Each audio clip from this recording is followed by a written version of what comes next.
Hola, buenos días a todos. Mi nombre es Ginés Carrascal y como a los americanos les gusta mucho en IBM poner títulos a todas las cosas, estos títulos rimbombantes, soy Quantum Ambassador, que en realidad eso significa que IBM está intentando llevar este mensaje de la computación cuántica a todas partes.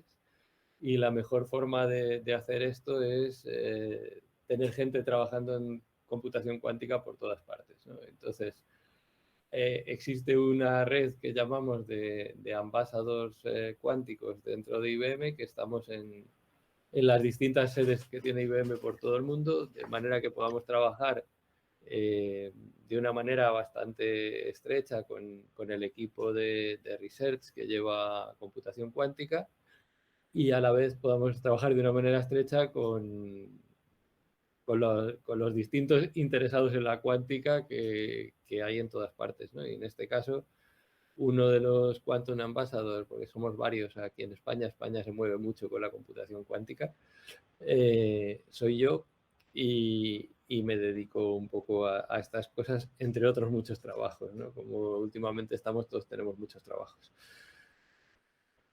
Bueno, como hoy vamos a tener un rato interesante para poder hablar de computación cuántica y de muchas cosas. Yo lo que sí os pediría es que en cualquier momento me interrumpáis, ¿vale? Es mucho más interesante que esto sea una conversación que no que yo solo esté aquí y os cuente mi historia y ya está, ¿no? Y ya digo, como esto es para vosotros, y lo bueno que estamos aquí hoy en confianza, en familia, estamos entre amigos, así que paradme, me decís, oye, de esto ya no nos cuentes más, que es muy aburrido, o de esto danos más detalle, o oye, eso que has dicho no me lo creo, explícamelo mejor. Cualquier cosa que dudéis o se os ocurra, estad seguros de que todos los demás que están alrededor tienen la misma duda o más, solo que no se han atrevido a preguntarla, ¿eh? O sea que aquí no hay preguntas simples, no hay preguntas tontas, todo lo contrario. Esto es un mundo un poco diferente en el que cualquier idea aporta y es interesante y saca diálogo para que podamos hablar de muchas más cosas, ¿no?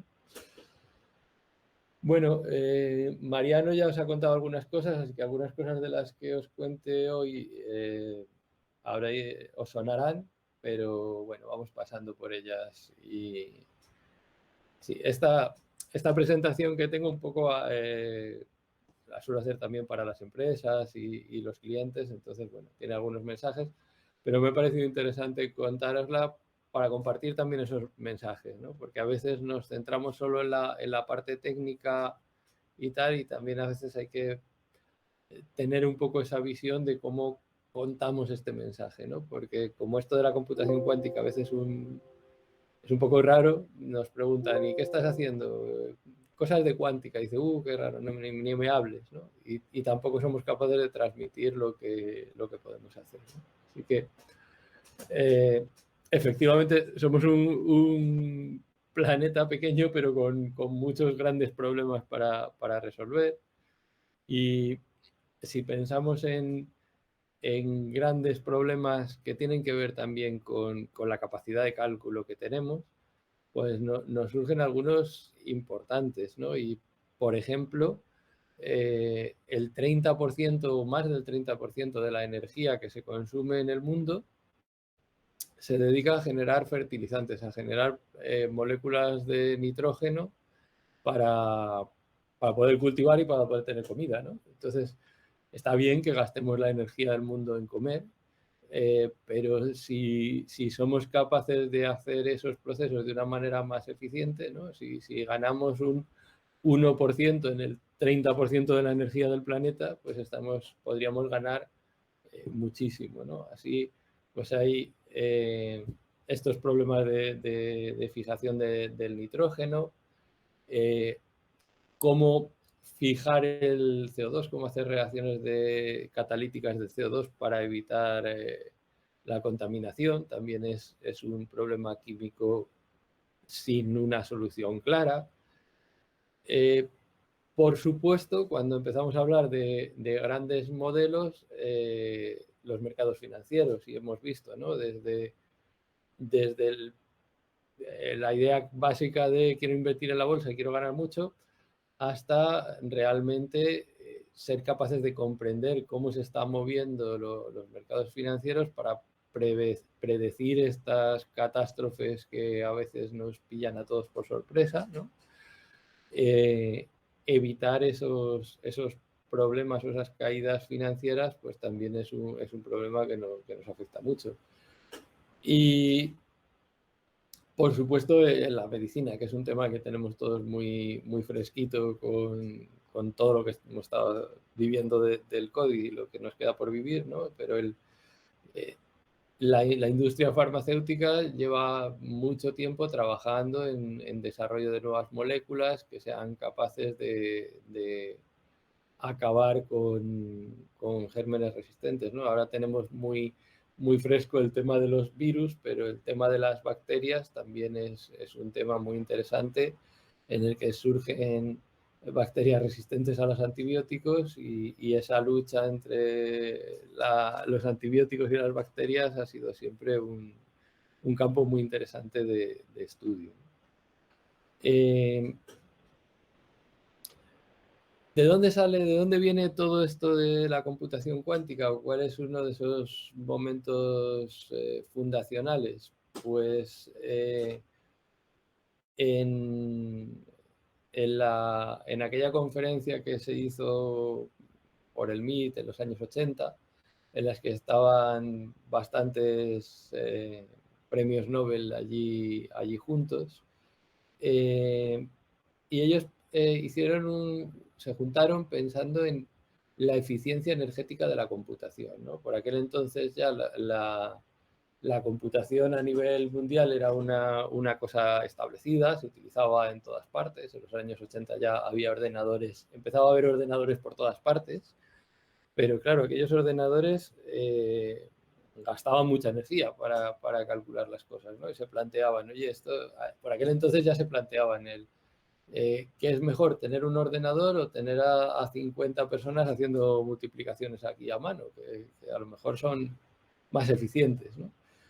Y ellos empezaron a pensar en cómo tenía que evolucionar esto de la computación para ser energéticamente interesante, ¿no? Y una de las frases famosas de Feynman fue el que si queríamos utilizar los ordenadores para simular la naturaleza, como la naturaleza es cuántica, vamos a necesitar ordenadores que funcionen con principios cuánticos para ser capaces de analizar esto, ¿no? Y el que hablaba así un poco bruto y decía palabrotas, presumía decir palabrotas en los sitios donde entonces no se decían, que la gente era muy fina, pues decía eso, ¿no? De que, damn it, que esto parece una cosa estupenda porque no va a ser nada fácil, ¿no? Una de las cosas que decía, ¿no? Que lo divertido que iba a ser porque esto no va a ser nada fácil. Bueno, en aquella conferencia había algunas personas como Charlie Bennett, que es un ingeniero distinguido de IBM que sigue trabajando en el laboratorio de Georgetown en el equipo de cuántica, ¿no? Y realmente este trabajo por parte de IBM, que es lo que yo más conozco, pues empezó en los años 80 y no se hizo público así como de verdad hasta 2016, ¿no? O sea que ha habido mucho trabajo en la sombra hasta tener cosas realmente sólidas al respecto, ¿no? Uno de los peligros que se hablan de la computación cuántica es que, como todas las cosas nuevas, salga este hype que haga que se venda humo, que la gente diga que esto sirve para todo, que es mágico y que de luego se produzca una decepción diciendo es que no servía para todo lo que me has prometido, ¿no? Vale, esto es todo lo que se está hablando. Vale, esta transparencia tiene ahí entre paréntesis este second, porque la guerra de los supercomputadores, ya sabéis que esto va casi por semanas, ¿no? Quién tiene el superordenador más grande. A día de hoy ganan los chinos.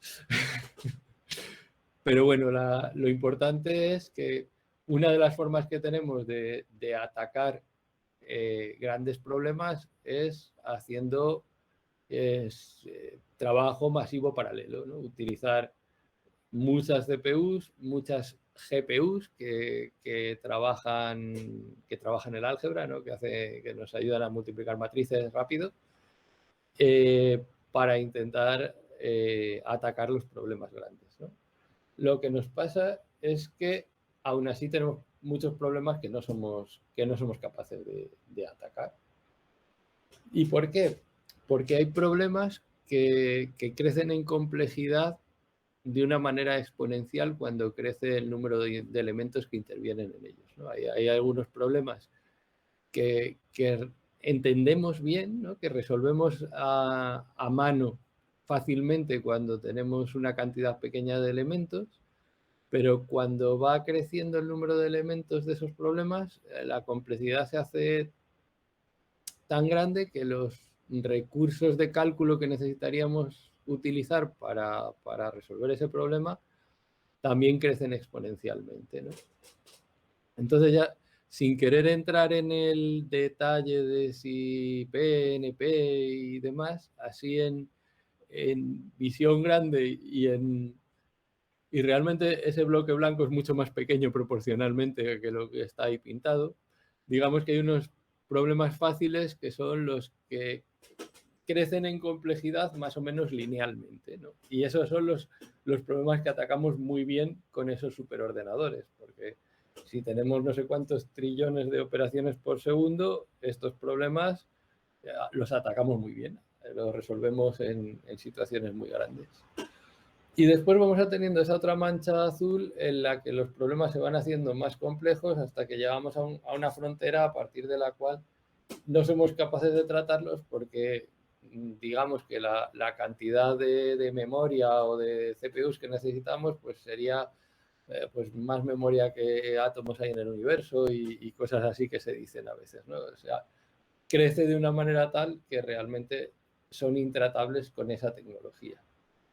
Lo interesante de la computación cuántica es que esa mancha azul de problemas que podemos resolver hasta el límite al que podemos llegar es diferente a la de los ordenadores clásicos. Eso quiere decir que los ordenadores cuánticos no son mágicos. Me gusta mucho detenerme aquí para entender esto, ¿no? Hay cosas que los ordenadores clásicos hacen mucho mejor que un ordenador cuántico y que las van a hacer mucho mejor que un ordenador cuántico siempre. Y hay cosas que las puede hacer igual un ordenador cuántico y un ordenador clásico. Así que tendremos que ver cuál es el que lo hace más eficiente o más rápido o más económico porque gaste menos energía, ¿no? Ahí, en esas cosas que podemos atacar de las dos maneras, tendremos que ver cuál es la más interesante. Y luego están esos otros problemas que se pueden atacar con un ordenador cuántico y no se pueden atacar con un ordenador clásico, como puede ser, como decíamos, hacer la simulación de un sistema cuántico de la naturaleza, ¿no? Ahora, esto es muy bonito así, ahora tenemos que ver realmente cómo somos capaces de hacerlo, ¿no? Porque realmente es cierto que podemos atacar problemas con un ordenador clásico, pero si nos dan un ordenador nada más, así, no resuelve los problemas él solo, ¿no? Tenemos que programarlo, tanto un ordenador clásico como un ordenador cuántico, le tenemos que dar un camino, le tenemos que dar un algoritmo para poder resolver esos problemas. Y según seamos de buenos haciendo esos algoritmos, vamos a sacarle más partido a esa máquina.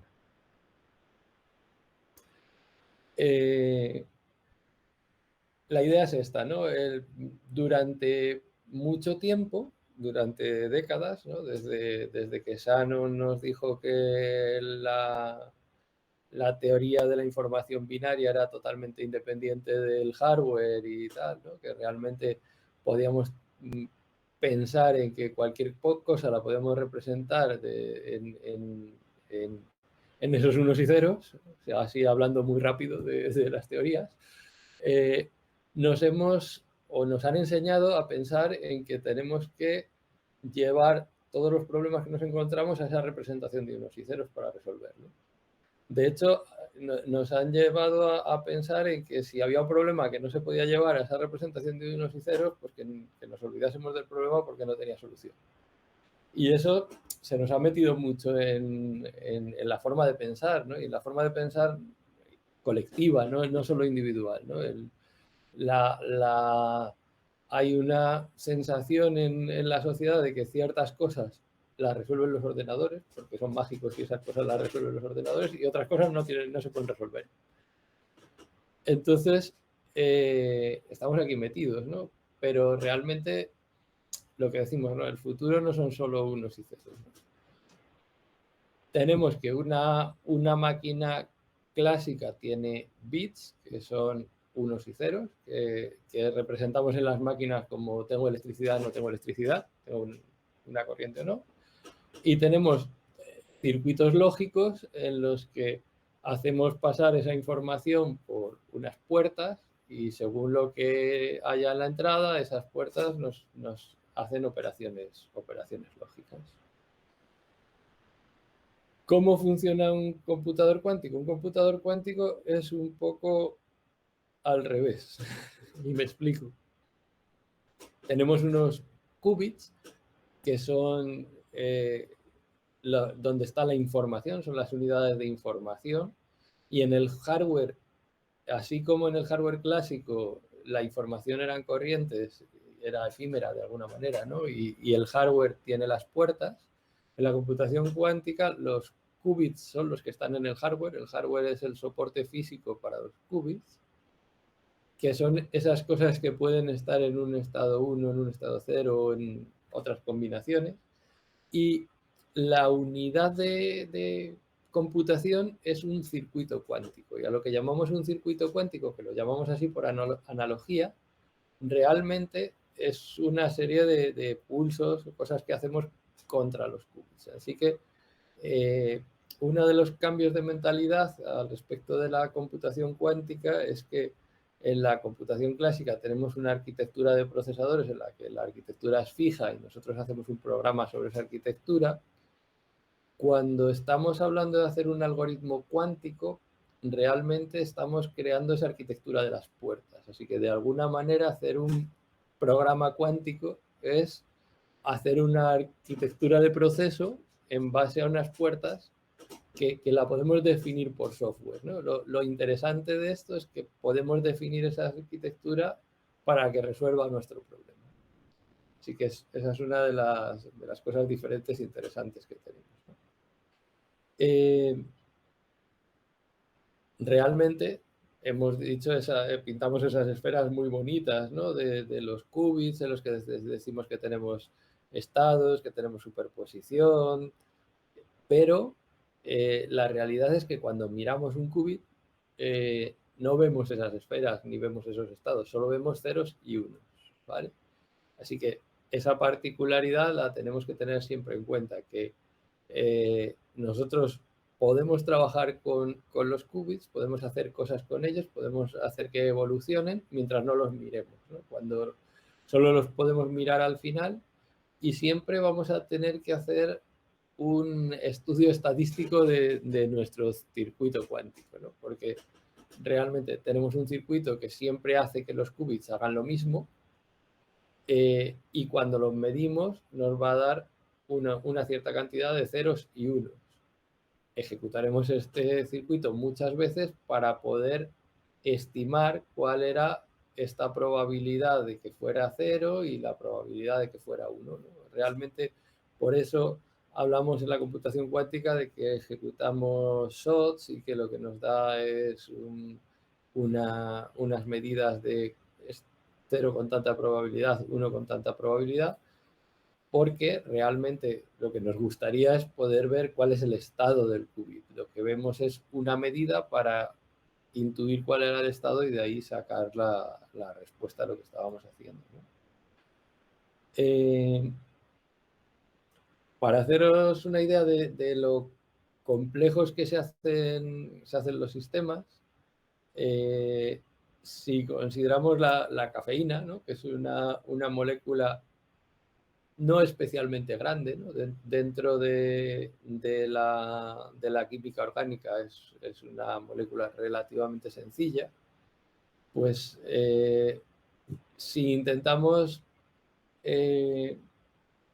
simularla para ver cuál es la energía de enlace de esa molécula con todos sus electrones y todos sus espines, al final necesitaríamos 10 elevado a 48 bits para representar toda la información que hay en esa parte cuántica de la molécula de cafeína que genera esos enlaces. Y eso es un 10% del... Si cogiéramos un átomo de la Tierra para hacer un bit en ese ordenador para calcularlo, pues necesitaremos un 10% del tamaño de la Tierra, ¿no? O sea que estamos viendo que enseguida, cuando nos metemos con problemas de este tipo, llegamos a números muy grandes, ¿no? Como vemos que no lo podemos hacer con los ordenadores clásicos, buscamos cómo hacerlo con un ordenador cuántico, ¿no? Con un ordenador cuántico con 160 qubits, que son los electrones que hay por ahí dando vueltas en esa molécula de cafeína, podríamos representarla y calcular las energías del enlace. Así que esta es otra de las cosas con los números de qubits, ¿no? Con una máquina cuántica con un número de qubits que así a simple vista no parece muy grande porque estamos acostumbrados a hablar de gigabytes y petabytes de bits, en grandes cantidades de bits. Una máquina de 160 qubits es un ordenador cuántico bastante grande, ¿no? Nos permite hacer cosas muy grandes, porque de hecho, si tenemos buen entrelazamiento entre todos esos qubits, cada vez que añadimos un qubit nuevo a la máquina, duplicamos su capacidad de proceso, ¿vale? Así que tenemos que ir haciendo computadores cuánticos más grandes, ¿no? Si esta foto de aquí ya tiene un tiempo, esto ya no está así, ya tiene cosas dentro. Es el refrigerador el último que se está montando en el laboratorio de Yorktown, para tener capacidad de montar un ordenador cuántico de más de 1000 qubits, ¿vale? Y porque en esta tecnología hay muchas cosas en paralelo, ¿no? Por una parte hay que hacer ese chip cuántico de 1000 qubits, pero también hay que hacerle todo el sistema para poder acceder a 1000 qubits y manipularlos, ¿no? Y eso es más grande que lo que cabe en las neveras comerciales para hacer esto, así que estaban preparando un refrigerador a medida que, como digo, estas son las primeras fotos de la instalación, ya se ha enfriado alguna vez, ¿no? Sin chip, pero sí funcionando el refrigerador. Lo que también os quiero decir es que, vale, esto es nuevo, pero esto se está usando mucho, ¿no? Como un poquito de números de estadística de cuánto se usa desde 2016, que se puso en cloud la posibilidad de utilizar ordenadores cuánticos de IBM, que fue la primera, no por presumir, pero bueno, hay que presumir a veces. Pues hay muchos usuarios registrados en todo el mundo, se han hecho billones de circuitos y muchísimos papers científicos. Y esto no es que haya 700 papers científicos hechos por gente de IBM, sino que al estar los ordenadores en modo abierto y en modo abierto para la investigación, hay mucha gente que está utilizando los ordenadores cuánticos reales por su cuenta, digamos, ¿no? Para hacer experimentos y corroborar sus cosas, ¿no? Así que esto también un poco es para deciros que vale, que no hace falta vivir dentro del laboratorio para poder hacer esto, que se pueden hacer cosas muy interesantes alrededor de la computación cuántica desde casa, ¿no? Y luego tenemos esta cosa tan bonita que realmente la vitrina esta la diseñaron los que hacen las vitrinas del Smithsonian, del Museo de Ciencia, ¿no? Para poder tener un ordenador cuántico en tu propio CPD, ¿no? Esto parecía una cosa así también muy del futuro, pero ya podemos decir que existen computadores cuánticos comerciales que no son puro laboratorio de investigación, sino que tienen su caja y funcionan y se autoajustan y se equilibran. Y ahora mismo hay uno en la clínica Cleveland en Estados Unidos, hay uno en la Universidad de Keijo en Japón y hay uno en Fraunhofer en Alemania. Vale. Entonces, digamos que la tecnología va madurando, ¿no? Va madurando poco a poco. También hay alguna cosa con esto de la cuántica, hay también mucho acuerdo de confidencialidad y muchas empresas que a veces quieren trabajar en cuántica pero no lo dicen o no quieren decirlo porque esto tiene dos efectos, ¿no? Por un lado está el efecto de soy súper innovador y fijaros que estoy trabajando con cuántica y hay algunas empresas que presumen de eso. Y por otro lado están otras empresas que dicen, si yo empiezo a invertir en algo y no tengo beneficios dentro de 3 meses, mis acciones se hunden. Entonces no puedo contar que estoy haciendo esto hasta que vaya a contar que estoy poniendo en producción un sistema cuántico para hacer cosas. Aquí tenemos listas de empresas que trabajan directamente con IBM en lo que llamamos la Quantum Network, que es, a ver, respecto a cuántica, IBM está intentando no vender capacidad de computación a ciegas, sin más, sino trabajar como equipo de investigación, ¿vale? O sea, lo que se vende desde IBM como cuántica es el trabajo colaborativo, la investigación, el analizar casos de uso, ver cómo se aplican a las máquinas, ver cómo con estas máquinas concretas se pueden atacar esto. Y entonces ahí está esta red de empresas con distintos grados de implicación, ¿no? Y de inversión en esto, en los que podemos ver cosas interesantes como el CSIC, uy, tiene lo mismo, o Lantic, que son dos hubs. Los hubs son realmente empresas o instituciones que tienen acuerdo con IBM para acceder al computador cuántico y a la vez, digamos, así rápidamente revenderlo, ¿no? Redistribuirlo a otras organizaciones para poder gestionar el acceso de una manera más pequeña, ¿no? Y luego también hay una cantidad importante de business partners, tanto como consideradas como startups o instituciones relacionadas con el mundo académico. Bueno, estos son más o menos lo mismo. No os mareo con tantos nombres. Aquí, bueno, esto es mucha estadística muy bonita por industrias.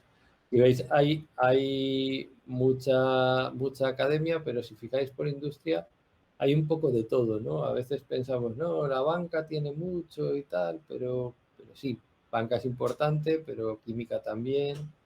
Los gobiernos hacen mucho, electrónica, hay mucha variedad de empresas involucradas.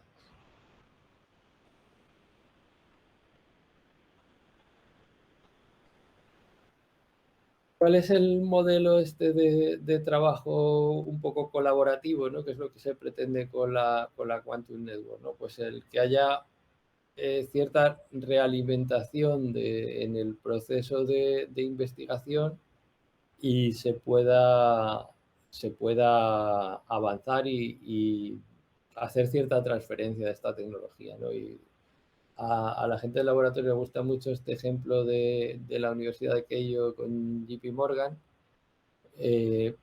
para, a partir de un algoritmo de estimación de amplitud genérico, se hicieron avances en la universidad para poder, digamos, poder aplicar mejor este algoritmo y esos avances han sido enganchados por otro miembro de la network, que es JP Morgan, para aplicarlo al pricing de derivados. Y al final todo eso ha revertido en la creación de librerías abiertas con este tipo de algoritmos, ¿no? O sea que, bueno, pues el ciclo se realimenta bastante bien, ¿no?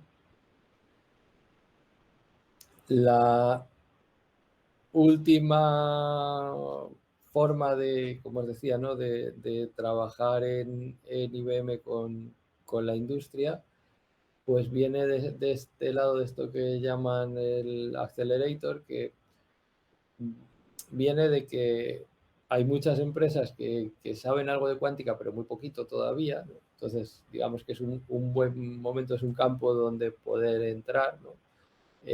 Y hay programas pensados en una combinación de educación sobre cuántica, acceso a máquinas y acceso a los científicos, ¿no? Porque si tener acceso a los científicos que saben mucho cuando tú no sabes nada, pues no te sirve de mucho porque le haces preguntas que no son interesantes, ¿no? Entonces, tener ese camino de avance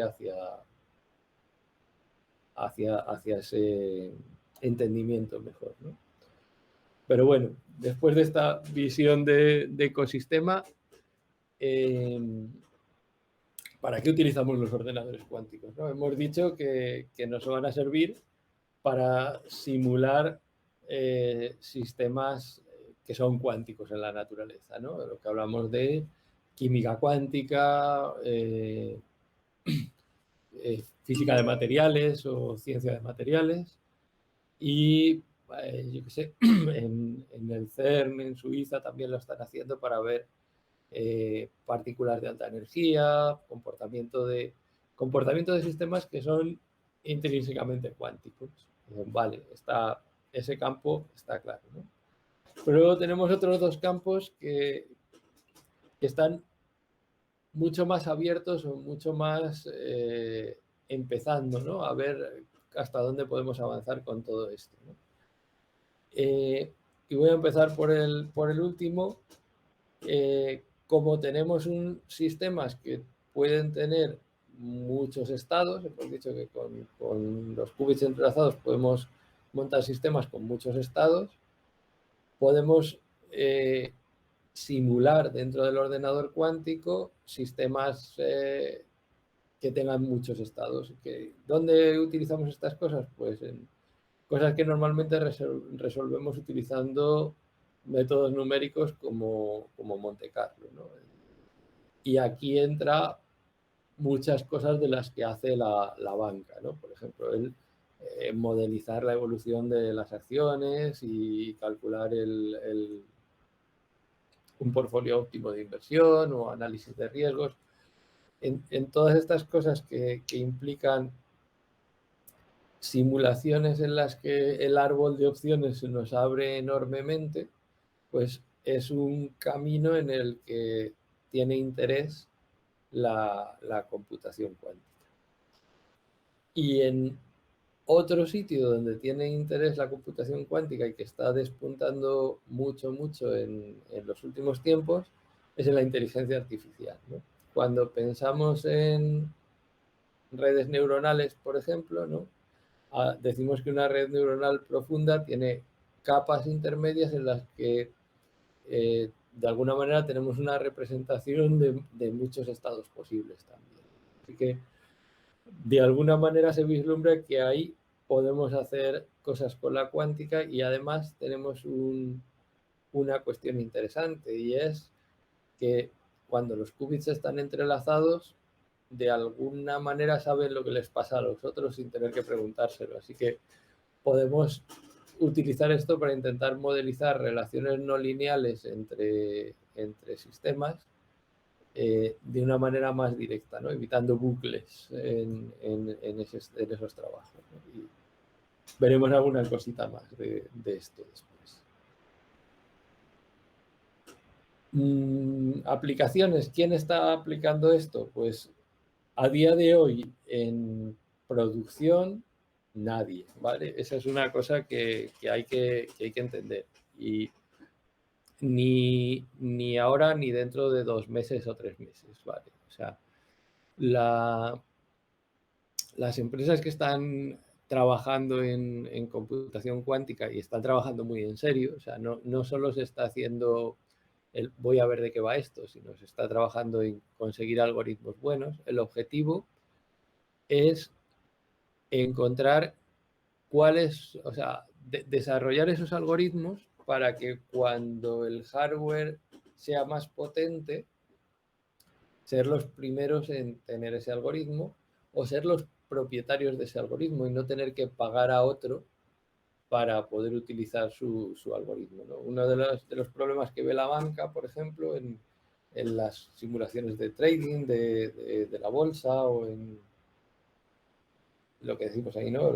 Los precios de derivados o cálculos de riesgos, es que ahora mismo, a día de hoy, más o menos todos los bancos utilizan las mismas tecnologías, cada uno tiene sus propios algoritmos clásicos para refinar las cosas, pero como todos han trabajado mucho en ello durante muchos años, van muy al límite, ¿no? Se sacan muy poquito unos a otros en la forma de hacer las cosas, ¿no?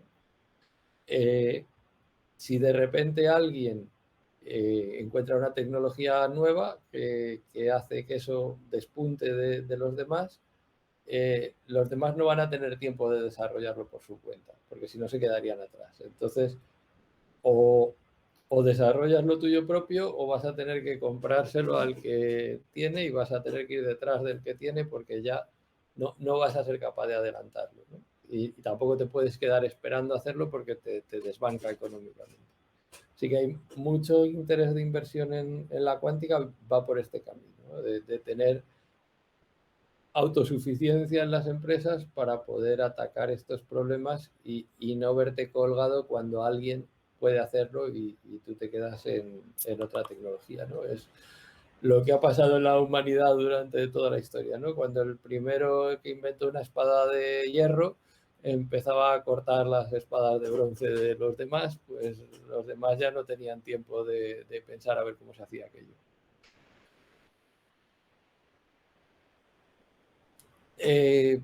Como os decía, ¿no? Aplicaciones en simulaciones de escenarios complejos.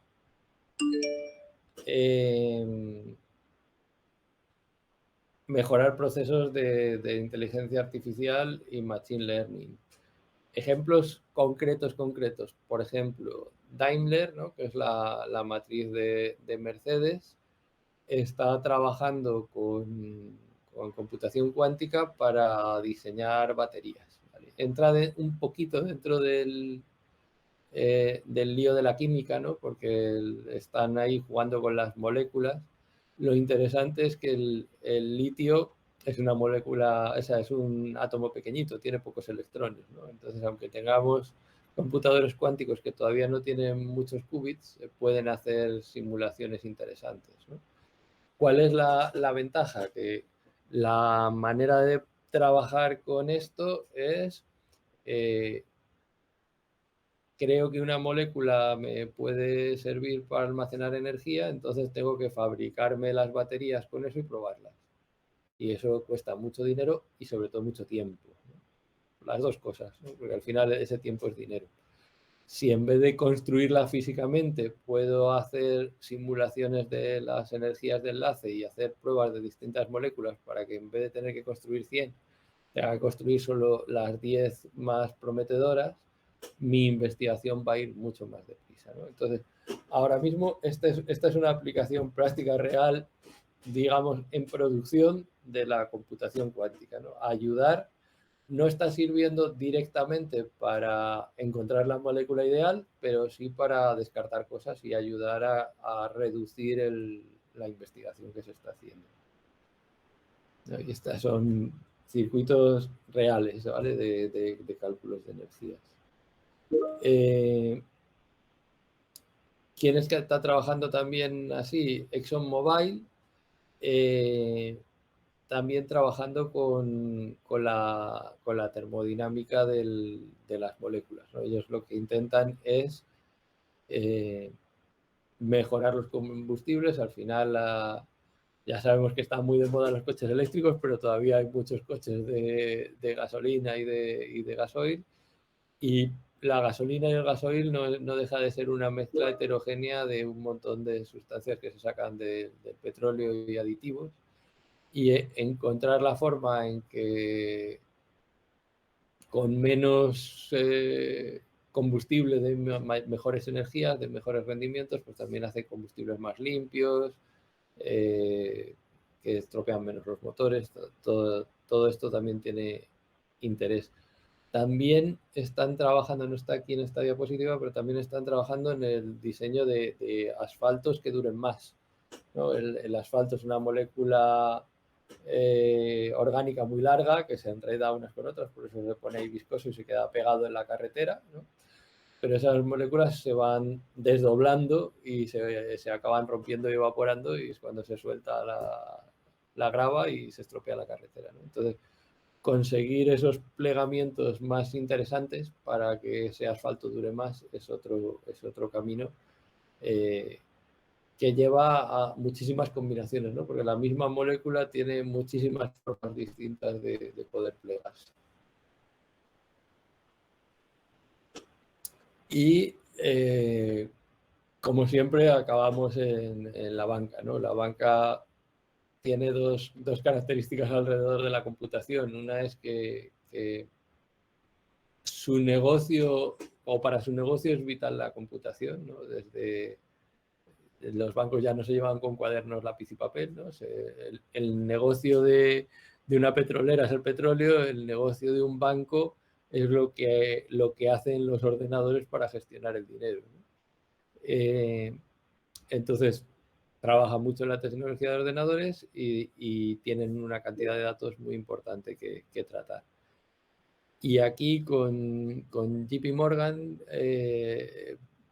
una de las cosas que ellos trabajan mucho es en conseguir algoritmos que sean eficientes para casos muy particulares suyos, ¿no? Ellos tienen muchos datos y al final, la empresa que trabaja con los datos es la que sabe dónde le aprieta el zapato, en qué detalles se le escapan a esos algoritmos clásicos refinados que ya tienen. Y además, también el estar preparados, ¿no? Han hecho un estudio que han publicado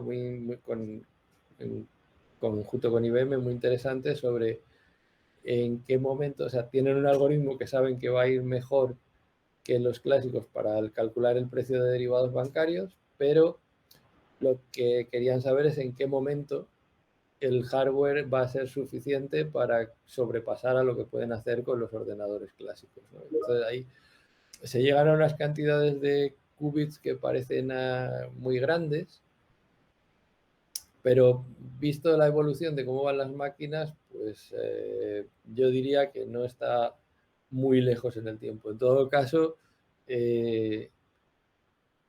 y siempre es difícil apostar, ¿no? Estás sola y además me estáis grabando, así que ahora diré, si digo 3 años y me quedo corto, quedaré mal, pero si digo 10 estoy seguro de que me paso, ¿no? Entonces, pero estamos hablando de esas cantidades de tiempo. Estamos hablando de que en esta década van a ir cayendo cosas y van a ir cayendo cosas más pronto que tarde, ¿no?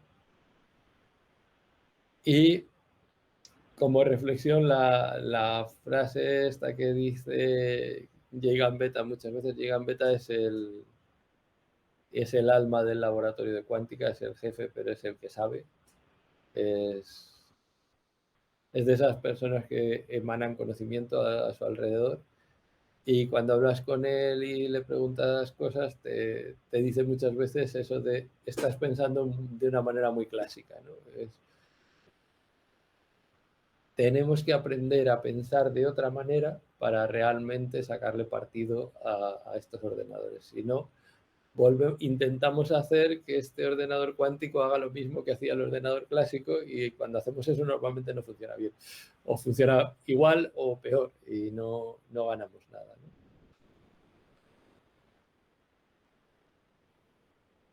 ¿Cuáles son los principios que utilizamos para poder utilizar los computadores cuánticos, para poder hacer cálculos? Pues voy muy rápido, que sé que esto ya lo habéis visto, ¿no? Utilizamos la superposición, en la que decimos que la gente dice que es un 1 y un 0 a la vez. No es que sea un 1 y un 0 a la vez, tenemos una combinación lineal de estados en la que tenemos una cierta cantidad de un estado y otra cierta cantidad de otro, ¿no? Tenemos una probabilidad que podemos asociar con esos coeficientes, que además son números complejos, y que nos permite abstraernos y tratar al qubit como si fuera un vector, ¿no? Y esto nos va a ayudar a poder hacer cálculos con él.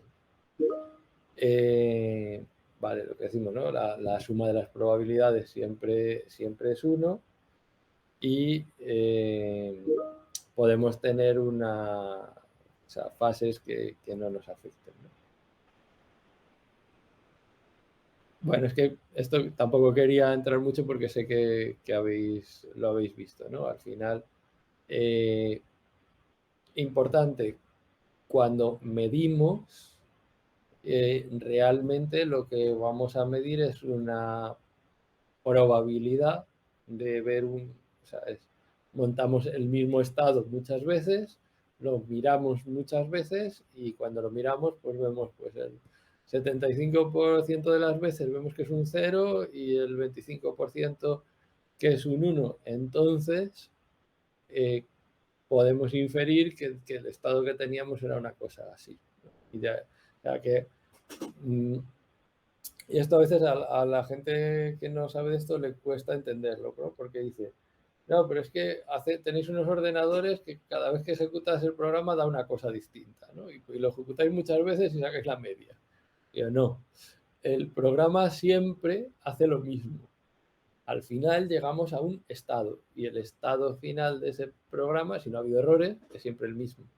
Lo que es diferente es la medida. Entonces, como no podemos ver el estado, como os decía antes, medimos muchas veces para, a partir de la medida, intentar pensar cuál era el estado. La otra propiedad, o sea, porque lo de la superposición, bueno, pues se entiende un poco como igual que lo vemos con las ondas, ¿no? Podemos tener dos ondas en superposición y tenemos interferencias y esas cosas. Clásicamente es más fácil hacernos analogías, ¿no? Luego tenemos el entrelazamiento y el entrelazamiento lo que hace es que los qubits puedan compartir propiedades entre ellos. ¿Y esto qué quiere decir? Si no hubiera entrelazamiento, cada uno de los qubits sería una variable aleatoria independiente. Entonces no podríamos calcular nada con esto, ¿no? Nos daría igual tener 1000 qubits que un qubit, serían todos sueltos.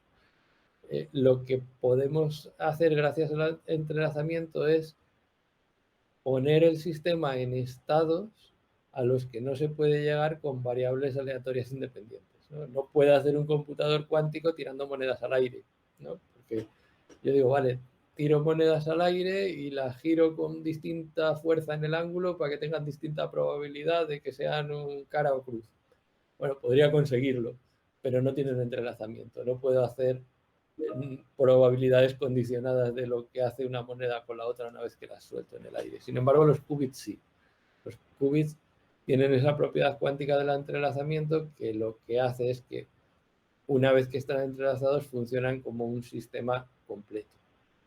Y esto nos da ese paralelismo cuántico del que a veces se habla, ¿no? Cuando un ordenador cuántico no tiene bucles, lo que hace es que si yo entrelazo todos los qubits, cada uno de los qubits tiene información de los otros, así que no necesito hacer un bucle para ir preguntándole 2 a 2 qué es lo que hacen, sino que de una sola vez puedo saber qué está pasando con el sistema en conjunto. Esto nos lleva a poder tener estados en mi sistema que no podría tener con variables aleatorias independientes.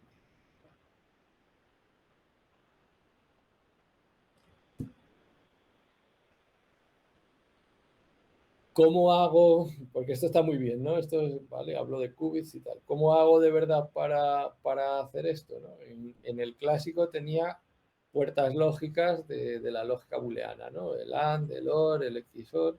Y en el fondo, también una cosa interesante es que soy capaz de escribir la lógica cambiando unas puertas por otras, ¿no? O sea, puedo escribir toda mi lógica en base a puertas XOR, por ejemplo, que es lo que suelen tener el hardware de verdad. En la computación cuántica nos pasa un poco lo mismo, lo que pasa es que las puertas que tenemos no son puertas lógicas, son puertas que afectan al estado de los qubits. Entonces, podemos hacer acciones sobre ellos y podemos también intercambiar algunas puertas, ¿no? Vamos a poder hacer circuitos equivalentes que nos llevan al mismo estado con distintas combinaciones de puertas, ¿no? Un punto importante es que la computación cuántica es adiabática, o sea, el propio chip no gasta energía, en la computación no hay gasto de energía, y eso, para que eso suceda, tiene que ser reversible. Y eso parece una chorrada, pero a veces nos da muchos dolores de cabeza, porque no solemos pensar en la reversibilidad de los algoritmos, ¿no? Para que un algoritmo cuántico funcione, tiene que funcionar en las dos direcciones, de adelante a atrás o de atrás a adelante, ¿vale? Quiere decir que de las entradas tenemos que poder sacar las salidas, pero de las salidas siempre tenemos que volver a sacar las entradas. Eso no pasa en un conjunto de puertas clásicas, ¿no? O sea, podemos hacer una suma y una vez que hemos sumado no sabemos cuáles serán los sumandos, ¿no? En el ordenador clásico, en el ordenador cuántico, si queremos hacer una suma, en la salida tenemos que sacar la suma y más cosas para que con todas esas cosas y la suma pudiera hacer la operación al revés, ¿no? Y eso hace que algunas operaciones se le den mal, ¿no? Por ejemplo, hacer multiplicaciones se le da mal a un ordenador cuántico, no es una cosa eficiente en un ordenador cuántico. Sin embargo, es bueno para lo contrario, para hacer factorizaciones. Así que hay que encontrar cuáles son las cosas interesantes, Perdón, ¿no? Ginés, una pregunta, Sí. así también voy tirando algunas Mejor. preguntas por arriba. No, pero para comparar una cosita. ¿Es reversible? Sí, sí, sin contar el momento en que se mide. O sea, el algoritmo como tal, claro, porque no Efectivamente. había ninguna medida ahí. Claro, Eso es, cuando bien. medimos la matamos, ¿no? Claro, O por eso, sea, exacto, exacto. es reversible de estado inicial a estado final, A ¿no? estado Aunque previo, claro, a realmente, estado final antes de medir, claro. pero muy buena puntualización, Está sí. bien. Eso no quiere, efectivamente, porque cuando a veces hablamos de que es reversible, dice, pues Claro. vale, pues entonces meto unos y ceros al final y me salen los estados de principio. No, exacto. Más que nada porque justo habíamos hecho hincapié mucho en que una de las cosas raras era la irreversibilidad en el proceso de medida y por ahí uno se está preguntando atrás si se acuerdan de algo, de lo que hablamos el otro día, dicen, ¿cómo es esto de que es reversible? Ahora me lo vendieron mal. En fin, ya está. Claro, no, Bien, eso es muy bueno para que lo dejemos claro, es bien, bien. el proceso del cálculo mientras no miramos. Y por eso a veces hay artículos así un poco sensacionalistas que dicen, no, esto viaja atrás en el tiempo y cosas así, porque podemos evolucionar los estados para adelante y para atrás. Pero todos esos viajes en el tiempo de la computación cuántica a veces vienen de esto, de interpretar esa reversibilidad como que viajan hacia atrás, ¿no? Pero en el momento en que metemos una acción que es no cuántica, que es esa medida, que es mirar, colapsamos los sistemas, ¿no? El estado deja de existir como estaba y se convierte en otra cosa y ahí ya no podemos hacer nada, ¿no? De eso tenemos el gran problema de la corrección de errores, Claro. ¿no? En la computación clásica lo que hacemos continuamente es copiar los bits y hacer paridad, hacer un montón de cosas, hacer las operaciones muchas veces, ¿no? Los chips por dentro hacen muchas veces las cosas por duplicado y controlan eso, sobre todo paridades para evitar gestionar los errores, ¿no? No es que no tengan errores, sino que los tienen muy bien gestionados. La pega o el caballo de batalla de la computación cuántica a día de hoy es, bueno, podemos mirar los qubits, no los podemos copiar, no podemos utilizar las estrategias de control de errores que tenemos en un ordenador clásico. Entonces tenemos que hacer que nuestro sistema sea estable todo el tiempo que necesitamos para hacer el cálculo sin que tenga errores, ¿no? ¿Cómo hacemos cálculos con esto? Pues utilizamos la interferencia, ¿no? La interferencia es un principio interesante y es conseguir que haya estados que se potencien y estados que se cancelen, ¿no?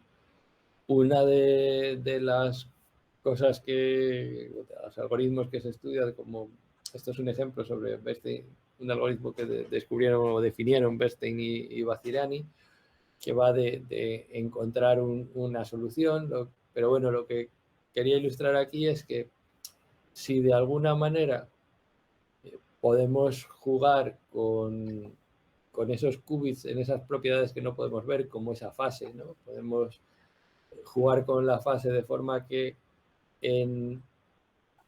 montemos un circuito que a lo que estamos buscando le cambie la fase y a lo demás no. Si hemos hecho eso, podemos modificar los estados en base a esa fase y potenciarlos, ¿no? Lo que estamos consiguiendo aquí es, sin mirar, una propiedad que no podemos ver, la utilizamos para conseguir potenciar otra propiedad que es la que cuando midamos sí vamos a poder ver, ¿no? Si conseguimos subir la amplitud de un circuito en base a la fase,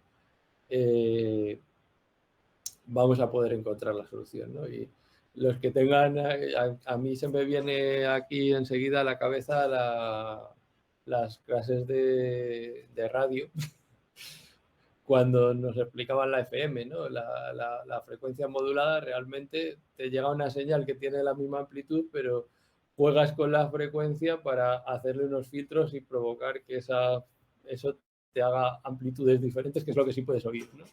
Pues aquí un poco, por eso digo que en esta parte de la superposición de estados, las interferencias, esos análogos clásicos a veces sí que nos ayudan a entender lo que estamos haciendo, ¿no? Luego entra el entrelazamiento y ese crecimiento exponencial, ¿no? Nos cuesta mucho pensar en cómo crecen exponencialmente las cosas, aunque por desgracia con el COVID estamos más acostumbrados a ver gráficas de crecimiento exponencial, pero lo que vamos viendo es que con 2 qubits tengo 2 estados, o sea, con un qubit tengo 2 estados, con 2 qubits tengo 4 estados, con 3 qubits tengo 8 estados y así, ¿no? Con 127 qubits, pues yo ya no sé leer el número de estados que tenemos, ¿no? Entonces, esto crece muy rápido, ¿no? Y por eso ese punto en el que decimos, jo, es que tenemos máquinas funcionando de 20 y tantos qubits y tal, y con eso todavía no podemos hacer cosas más grandes que las que puede hacer un ordenador clásico, ¿no? Pero es que fijaros la diferencia de los estados que puede representar entre 20 y 50 qubits. Es que el salto es muy, muy, muy grande, ¿vale? Y de 20 a 120, pues muchísimo más grande. Entonces, por eso digo que esta tecnología no está, pero está muy cerca, y cuando llegue se dispara muy, muy rápidamente. Y luego estas cosas, pues bueno, son muy rimbombantes, es decir, vale, que 257 qubits son, perdón, 275 qubits son más estados que átomos hay en el universo y cosas así, ¿no? Y que esto crece muy, muy rápido. Vale, pero ¿qué hacemos con esto? Hasta aquí esto está muy bien, pero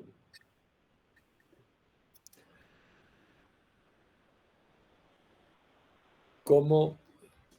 Estoy pensando, ¿no? Porque hemos dicho que hacíamos un descanso Sí, al medio, sí, ¿vale? igualmente manejarlo, porque si, por ejemplo, como acortamos la primera parte porque ya estaba más o menos dada, fuiste por ahí más rápido, si hay que hacerlo un poco antes, no hay problema. No, bueno, era O un si, poco por organizar, pero sí, más o menos está bien. está bien.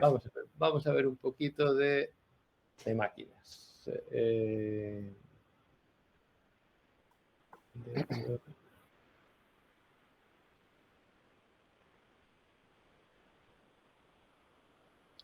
Ginés, también te comento una cosa. ¿Te acuerdas que te había enviado eso, las preguntas o las inquietudes que tenían ya previamente? Eh, Después también eso, mientras vos vas escribiendo, voy comentando. Si alguno va teniendo alguna pregunta o dudas o que quiera, porque lo pueden tomar como dijo Ginés al principio, como esto es una clase en definitiva, ¿no? Sobre estos temas, uno puede preguntar libremente. También en el corte que hagamos después para tomar el café o lo que sea que cada uno tome, eh, podemos dejar de grabar en tal caso y hacer preguntas en privado, etcétera, ¿no? O sea, sí, para preguntas, que nadie, sin, nadie claro, esté...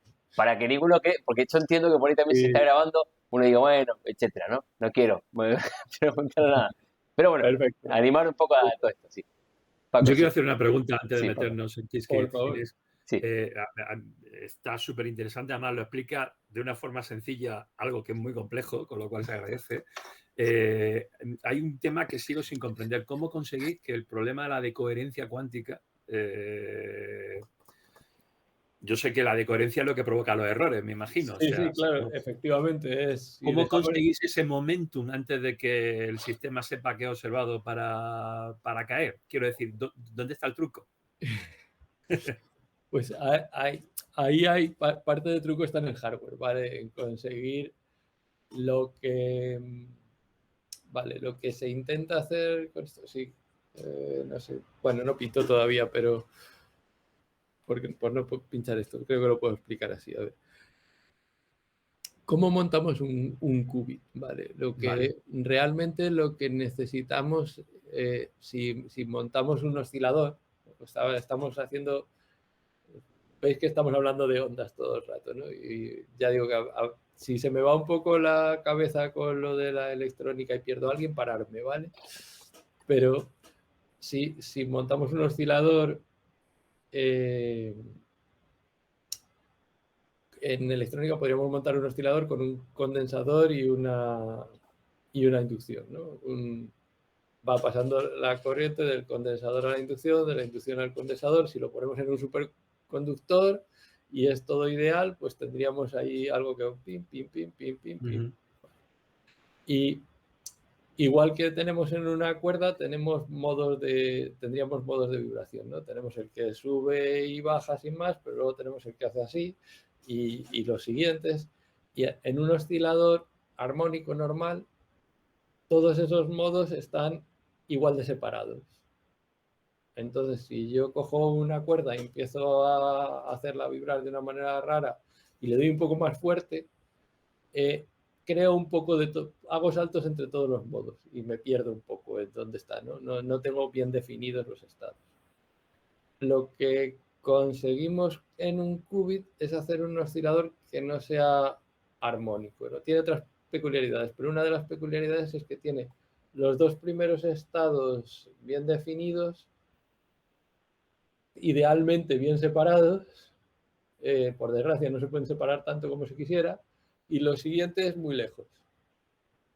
De forma que cuando le damos energía al 0, salta al 1 y se queda ahí. No le damos con la misma energía, no salta del 1 al 2. ¿No? De momento necesitamos esa estabilidad para saber que no tenemos estado 2, 3 y 4, que esos nos hemos olvidado de ello. Y necesitamos que ese circuito, como digo, sea bueno electrónicamente para que llevemos a ese estado 1 de vibración y se quede ahí vibrando suficiente tiempo antes de que decaiga, ¿no? Por mucho que decimos que es superconductor, pues no es ideal, siempre estamos hablando de que tenemos que evitar interferencias del exterior también. Entonces, por eso los enfriamos tanto, ¿no? ese cilindro ahí colgado tan chulo que está ahí atrás, que este está abierto, ¿no? Tiene que estar cerrado y aislado. Esto realmente es un refrigerador, ¿no? Todo esto es una cámara de mezcla de helio, mezcla dos isótopos de helio, es una mezcla frigorífica, ¿no? Como lo de la sal y el hielo, bueno, casi más como lo del el hielo y el alcohol, ¿no? Por eso cuando, cuidado con los cubatas, aviso a navegantes. Cuando echas hielos en el alcohol, eso es una mezcla frigorífica y puede bajar a 20 o 25 grados bajo cero allí en el vaso. Entonces tú te lo bebes, está congelado el alcohol y no lo notas, pero luego se descongela en el estómago, ¿no? Pues el principio es ese, ¿no? La mezcla frigorífica hace que baje la temperatura, va bajando, arriba está a 70 bajo cero y abajo del todo acaba teniendo 15 décimas de Kelvin, ¿no?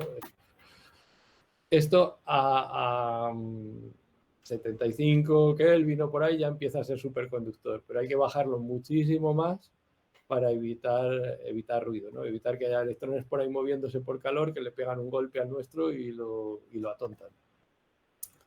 De hecho, no lo podemos enfriar más porque si lo enfriamos más se paran los electrones y ya no lo podemos medir tampoco, ¿no? O sea, el límite está ahí en ese punto en el que tengo que dejarlo un poquito caliente para que lo pueda medir, porque si no, no lo puedo medir. Y si lo dejo un poquito caliente, claro, voy a tener errores, ¿no? Hasta ahí el juego, no hay una respuesta óptima. Así que tengo que construirme ese sistema muy fino, muy bueno, para que realmente no, esos electrones que están ahí dando vueltas no se choquen contra las cosas y mantenga esa estabilidad, ¿no? Así que ahí también influyen muchas cosas, influyen los materiales, influye la geometría, muchas cosas. De hecho, luego hay muchos aislamientos magnéticos para rayos cósmicos, para todo. Hay capas de metales de todo tipo, incluido el oro, que por eso son caros estos cacharros. O sea, lo diré, el propio ruido, el fondo de ruido cósmico le afecta a la medición. El fondo de ruido cósmico. Le afecta porque, a ver, lo que hace esto es que para conseguir ese oscilador anarmónico en el condensador se tira un poquito de aluminio de un lado, se deja oxidar una capa de un átomo y se tira del otro. Entonces queda una barrera, no está cortocircuitado, pero casi. Y ahí hay un electrón que por efecto túnel puede saltar de un lado a otro. Vale. Entonces ahí tenemos la probabilidad decimos, ¿dónde está el electrón? ¿Está arriba que es un 1 o está abajo que es un 0? Pues no está ni arriba ni abajo, tiene una cierta probabilidad de estar de un lado o del otro de la barrera. Cuando yo miro, o lo veo arriba o lo veo abajo, en el medio no lo puedo ver.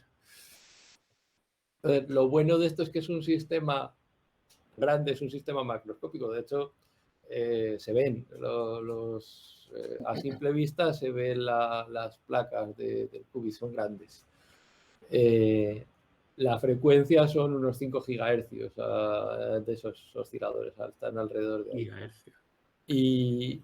Y claro, hay que conseguir eso, que esas uniones sean muy finas para que realmente esa barrera sea uniforme, no tenga huecos por donde escaparse el electrón y colarse por donde no debe para bajarse. O sea, el electrón siempre se quiere bajar abajo y quedarse allí tranquilito, que es donde quiere estar, ¿no? Y cualquier resquicio, cualquier defecto que hay, lo utiliza para irse allí en cuanto antes. Entonces, ahí es. Que viene siendo un electrón, que es muy casquivano y siempre quiere estar en otro sitio. Siempre si lo deja, se va a su casa. Claro. O de caer en otra partícula o transformarse en cualquier cosa. Cualquier cosa que le dé un poco de energía le da capacidad de irse a donde no debe. Donde no debe. Un detalle simplemente, lo complejo también, como para terminar el comentario, sino lo complejo del asunto es que, como lo decía al principio, comentaba Ginés, es justamente se está utilizando para computar directamente la materia, digamos, o los comportamientos de la materia a ese nivel fundamental. O sea, uno en electrónica, para computar, para un ordenador que tienen ustedes ahora en casa o en la oficina, utiliza, sí, principios cuánticos, pero siempre son de una manera como colectivos, porque hablamos de corrientes eléctricas. Acá es Hay efectos cuánticos en los semiconductores actuales, evidentemente, ¿no? Por eso funcionan. Pero siempre tienen una cuestión más estadística. En bloque, siempre es en grupo. Claro, no a nivel de, bueno, un electrón en concreto. Entonces, claro, manipular ese tipo de cuestiones es muy complejo y bueno, tiene las ventajas que tiene, pero también tiene los retos tecnológicos que tiene. Eso es. Pues, Ginés, una pregunta más antes de, porque como me has dejado con el tema ahora de la famosa violación de la ley de Moore y que estamos hablando ya de semiconductores de 2 y 3 nanómetros, teniendo en cuenta que están hechos en silicio, y corrígeme. Pero es mentira, no os dejes engañar. Pues eso es lo que te quería preguntar. Bueno, tengo dos dudas. Primero, A ver, es mentira, no. Es verdad que los chips de 2 nanómetros se están fabricando, sí, bueno, sí. pero no son iguales. No son los de antes hechos en 2 nanómetros. Han cambiado la estructura. Claro, la pregunta que te quería hacer es, corrígeme, no recuerdo, ¿el radio del silicio del átomo está en 0,2, 0,4 nanómetros? Sí, ¿cómo eran? 14 átomos en 7 micras, algo así. Sí, eran 0,2, 0,4, no recuerdo si es radio o diámetro. Lo que te quiero decir es que ya en 2 nanómetros nos estamos situando en dimensiones cuasi cuánticas. Quiero decir que ahí habrá afectación, ¿no? Efectivamente, está en un límite en el que dejan de funcionar en grupo y empiezan a funcionar aisladamente. Lo de los 2 nanómetros, ya digo que es una forma, yo creo que es una forma de exprimir lo que quedaba del silicio. También muchas cosas de las que se han aprendido haciendo ordenadores cuánticos han servido para hacer eso. Vale. Y lo que han hecho realmente es cambiar la forma. Ya no tienen canales, son unas paredes un poco raras. Lo que han conseguido es hacer una estructura de átomos de silicio que funciona como los transistores, pero que es distinta. Es una estructura distinta. Por eso ya no son transistores propiamente. Estaríamos hablando de otro tipo de física incluso, ya no solamente de electrónica. Tienen algunos efectos un poco raritos, pero sí que es cierto que han conseguido una estructura que la han hecho funcionar como transistores clásicos y que es más pequeña y necesita menos energía. Entonces nos da otros 2, 4 años o tal de miniaturización. Pero no, vamos, que sí, seguro que siempre decimos, ¿no? Cuando ya no se puede más y siempre encuentra alguien un poquito más. Pero es que lo que decimos es que ya está tan cerca del tamaño de los átomos que es que ya no los puedes cortar más, ¿no? Luego, ya, si llegamos al átomo ya entraríamos en estructuras cuánticas y luego está la distancia de Planck, que más debajo de eso yo ya creo ya que no... Y ya nos volvemos locos, ¿no? Entonces, sí, ahí, pues por ese lado... Yo creo que hay muchos intentos de mejora de, pues como todo este camino del proceso en memoria, ¿no? Es decir, vale, como no lo puedo hacer más pequeño, voy a distribuirlo, ¿no? Y me cargo ya el modelo de von Neumann y me llevo el procesamiento al lado de la memoria, que no vale para todo, pero vale para redes neuronales, que es lo que usamos mucho, porque pongo la neurona al lado de su propia memoria. Entonces, por ahí yo creo que todavía, lo dicho, yo creo que para los próximos 10 años todavía vamos a ir teniendo avance de la computación clásica funcionando como la conocemos. Pero yo así, ya digo, así que estamos hablando entre nosotros, no la veo mucho más allá de los 10 años con capacidad de crecimiento como hemos tenido hasta ahora, ¿no? Luego, que si eso es suficiente o no, si con 10 años más de computación clásica vamos a tener coches autónomos que funcionen muy bien ellos solitos y entonces ya es suficiente y tal, ¿no? Yo creo que para muchas aplicaciones es posible que ya sea suficiente, pero siempre tendremos ahí los grandes problemas que seguimos sin poder atacar, ¿no? Esa solución nos va a ayudar mucho en la electrónica pequeña, ¿no? en tener capacidad distribuida en todo este rollo del Internet of Things y demás, que realmente sean más potentes o sean más utilizables. Pero bueno, ahí es verdad que por eso la urgencia de esto y también lo que yo digo, que en los últimos 6 años se ha avanzado tanto en la parte de la tecnología, la parte de la ingeniería de la computación cuántica, como en los anteriores 40. Porque yo qué sé, en el laboratorio de Georgetown había un refrigerador de estos y tarda una semana en enfriarse y casi otra semana en calentarse para poderlo abrir sin que no se rompa. Entonces fabricas un chip, lo metes ahí, lo enfrías, lo enciendes y no funciona. Lo apagas, lo sacas, fabricas otro y se te ha pasado un mes en hacer 2 pruebas, ¿no? Ahora mismo, yo ya he perdido la cuenta, no sé cuántos refrigeradores hay. Y grandes, y metes varios chips en el mismo refrigerador porque tienes la electrónica fuera preparada. Entonces, todo eso, cuando va funcionando, hay más inversión y entonces se puede. Es también exponencial, ¿no? El trabajo. Y hay inversión porque se ven resultados y porque se ve la necesidad, las dos cosas, ¿no?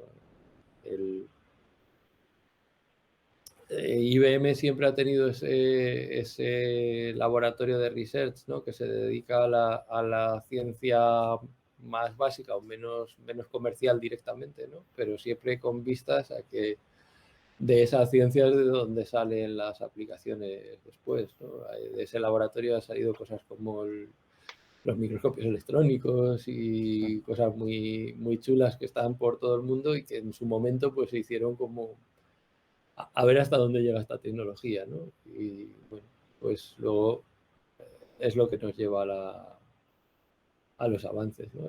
A la innovación. Muchas gracias. ¿Vale? No me dejéis hablar, que me enrollo mucho. No, que no. Jolín, de verdad, encantado. Vale. Entonces, ¿tenemos ordenadores cuánticos? Pues, sí, tenemos. Ahora, siempre hay algunos que están apagados, ¿vale? Por eso tenemos los puntitos verdes y los rojos. Pero, pues, ahora mismo hay 23 sistemas conectados a Internet. En principio, estos de 5 qubits que hay por aquí son de libre acceso, simplemente hay que registrarse aquí en la página y los puedes utilizar. Tienen una cola de acceso, entonces tú cuando quieres hacer algo, pues mandas el trabajo a la cola, te toca esperar por los trabajos que hay adelante y entra tu trabajo cuando le toque, ¿no? El sistema de cola es un poquito más complejo porque te asigna unos puntos que vas perdiendo para que no haya alguien que se lía ya como una ametralladora y colapse el acceso a los demás. Pero bueno, básicamente, en el peor de los casos, yo nunca he tenido que esperar más de media hora para ejecutar algo, ¿vale? Y normalmente las colas no están tan saturadas, ¿vale?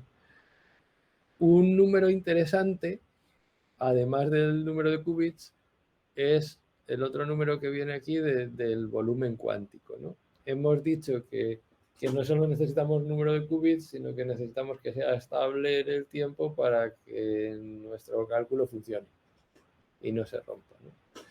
Ese volumen cuántico es un número calculado en base a. O sea, no tiene que ver con los qubits, sale un número así, pero no es que sea como si fueran 16 qubits o algo así, ¿no? Es simplemente un número para comparar y sale de tener en cuenta todos los tiempos de los errores de distintos tipos, de los errores de entrelazamiento. En el fondo, es una medida que no es ni más buena ni más mala que otra, es una cosa que se inventaron en el laboratorio para saber distinguir si el siguiente chip que habían hecho era más bueno que el anterior o no. Había que tener una medida, ¿no? Después, bueno, pues se ha hecho público, se trabaja. Es una medida controvertida porque en el fondo, ya digo, es una cosa que se inventaron los técnicos del laboratorio para ver la calidad de su propio trabajo.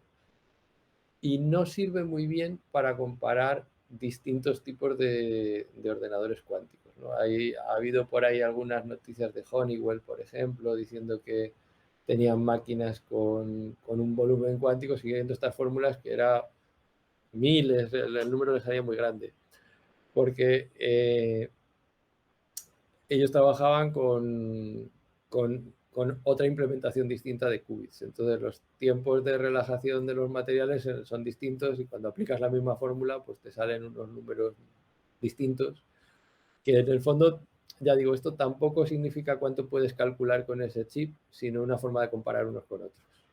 No es más.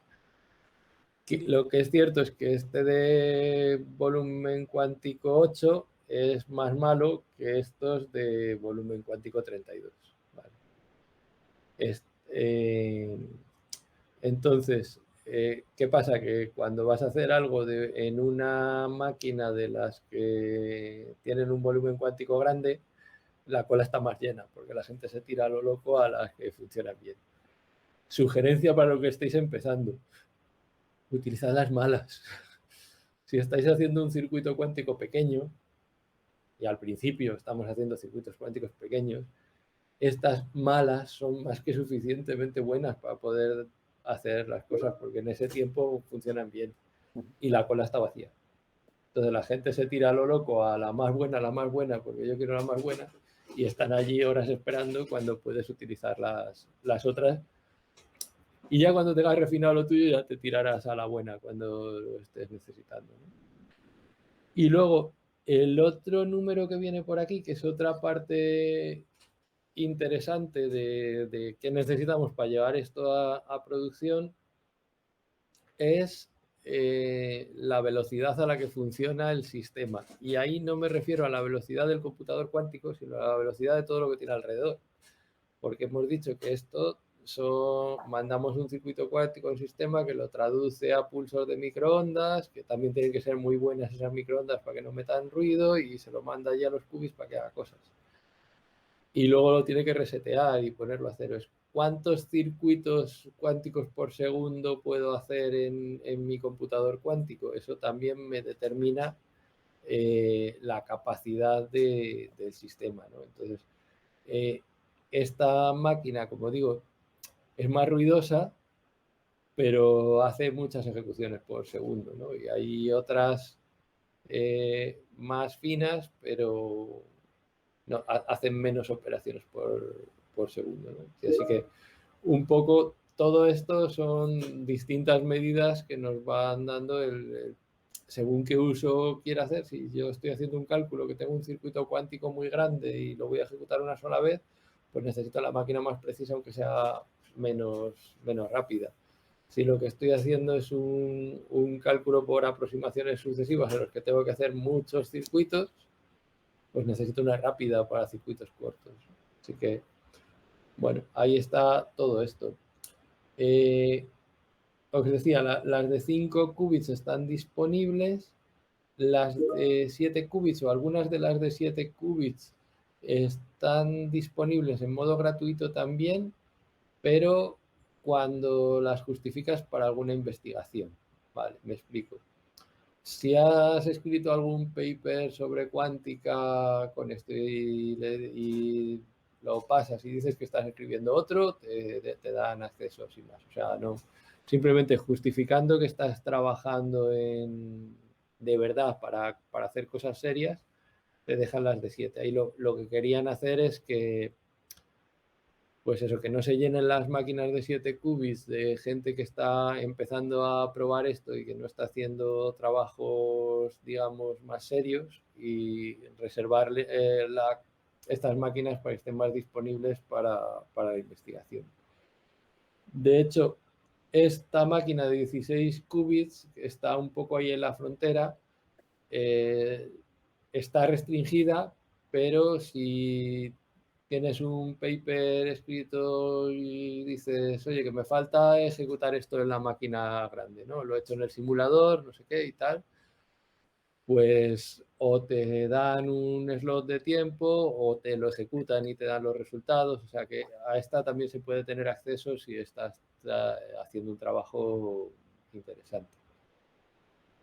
Las de 27 qubits son las que se ofertan en modo comercial a esas empresas que vimos la lista anterior. Y luego tenemos la Brooklyn de 65 qubits. Esta máquina, si os fijáis, a ver, aquí también hay que interpretar lo del volumen cuántico. Es una máquina de 65 qubits con volumen cuántico 32, a lo mejor, según qué cosas quieras calcular, calcula menos cosas de una de 27 con volumen cuántico 128. Porque es estable menos tiempo, ¿no? O sea, entonces depende de lo que quieras hacer, también es lo que va pasando, ¿no? Si subes el número de qubits y no no mejoras la calidad de tus qubits, tu máquina tiene más interferencias, sirve para menos que la que tenías más pequeña, ¿no? La churrera de hacer qubits es fácil, ¿no? Se hace sobre obleas de silicio esto también, ¿no? Y la tecnología para hacerlo es muy similar a la de la fabricación de los chips clásicos. De hecho, se hacen en el mismo sitio, allí en Nueva York. Y en una oblea, 1 millón de qubits. Y dice, ¿y qué hago con esto? Si tienen tanto ruido al meter tantos que no me sirve para calcular, ¿no? O sea que el problema para hacer ordenadores con más qubits es conseguir que sean más estables y más finos, ¿no? Para que... Luego está la corrección de errores, ¿no? Cuando tengas suficiente cantidad de qubits, puedo hacer ciertas estructuras de, pues, trabajar con 5, 6, 7, 10 qubits a la vez haciendo operaciones de forma que, de alguna manera, hago que todos esos qubits en conjunto se comporten como un solo qubit hacia afuera. Y con eso gano no corrección de errores, sino lo que llaman mitigación, ¿no? Posiblemente la corrección de errores como tal no se consiga nunca, lo que hay que conseguir es esas estructuras que consiguen que con qubits que duran 2 en el tiempo, pues esa estructura dure 4. Estable, ¿no? Y yo creo que el camino va por ahí. No vamos a tener un punto de inflexión así de repente que alguien anuncie tengo la corrección de errores para los ordenadores, sino que vamos a ir consiguiendo máquinas más grandes en las que podamos juntar bloques de qubits que hagan que eso en conjunto funcione estable más rápido y más tiempo y podamos ir atacando los problemas. Dentro del roadmap está que en este año se iba a presentar una máquina de 127 qubits, ¿vale? A final de noviembre se hace todos los años lo que llaman el Quantum Summit, que es una conferencia en la que, y es normalmente en esa conferencia en la que se hacen los anuncios. Así que yo supongo que así como spoiler, ¿no? Hasta hace poco teníamos solo una máquina de 65 qubits, tenemos 2 máquinas de 65 qubits online alternativamente. Muy posiblemente una de estas sea la de 127, que está ahí cortada a la mitad en pruebas, ¿no? Y se abra, se anuncie aprovechando la conferencia. Un punto de inflexión importante es hasta 65 qubits con HPC, máquinas potentes, mucha RAM y tal, se pueden hacer simuladores y se puede simular, bueno, se puede llegar a simular una máquina cuántica utilizando máquinas clásicas. 127 qubits ya no se puede simular. Entonces ya empezamos a tener máquinas que empiezan a tener más potencia que lo que podemos simular. Que no quiere decir que al día siguiente ya vayamos a tener una aplicación real de la computación cuántica, ¿no? A mí, con respecto a todas estas cosas de supremacías, ventajas y demás, pues no me gusta mucho hablar de ellas. Yo siempre que me hablan de estas cosas digo, vale, el día que me des una aplicación real, práctica, de alguien que en la industria utiliza el ordenador cuántico para hacer algo mejor que como lo hace en clásico, ese día es el día de la ventaja cuántica. Si hace que nos dedicamos a mirarnos el ombligo y hacer cálculos raros y decir, mira, puedo hacer un cálculo raro que no puedes hacer de otra manera, pues podemos jugar a esa carrera todos, pero tiene muy poco interés realmente. Yo creo que aquí lo interesante es eso, llegar a ese punto en el que, si os parece como son, más de y media, si queréis, como Perfecto, decía, sí. para Sí, la sí. grabación y abrimos turno de preguntas. Tal cual. Ahora vienen las preguntas de... ¿Verdad? Digo, ahí va.